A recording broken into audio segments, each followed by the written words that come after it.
Her days were usually filled with laughter, cooking for her large brood, managing the ever-busy household, and caring for her husband, Gil.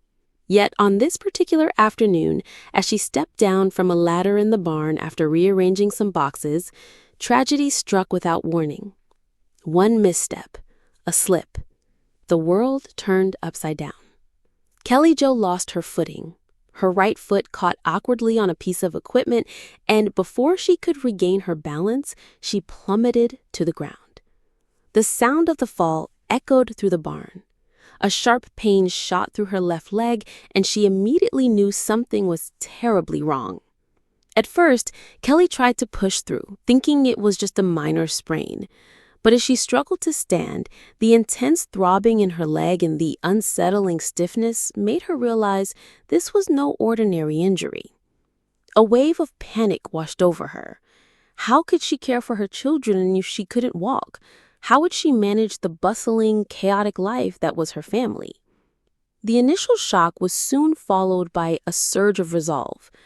Kelly was no stranger to adversity. She had raised a beautiful family, witnessed her children grow into strong individuals, and had weathered countless storms over the years. But this injury was different. This one felt more personal. Her family arrived in the flurry, with Gil rushing to her side in a panic, calling for medical help. Her children surrounded her, their worry palpable as they helped her into the car and took her to the nearest hospital. It felt surreal. Kelly Jo, the woman who had carried the weight of so many for so long, now found herself vulnerable and dependent. After what felt like an eternity, the diagnosis came: a fractured tibia.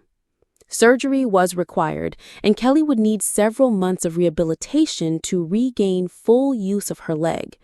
The news was devastating, but Kelly refused to let it define her.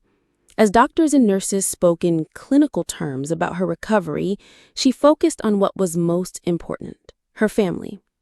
The Bates family rallied around her. Gil took on even more responsibility, working side by side with his older children to ensure the younger ones didn't feel the absence of their mother's steady presence. The older kids helped with chores, cooking meals, and caring for the younger siblings, all while constantly reassuring Kelly that she was loved and supported.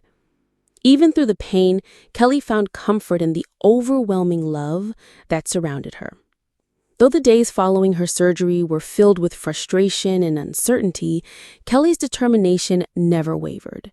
She would heal, she would recover, and in the process, she would come to appreciate the love and strength that her family had always shown her. They weren't just a team, they were her lifeline. Slowly but surely, Kelly Jo Bates began the long road to recovery. And as she did, she realized something powerful. True strength is not just about being there for others, but also allowing others to be there for you. It was a humbling lesson, one she would carry with her for the rest of her life.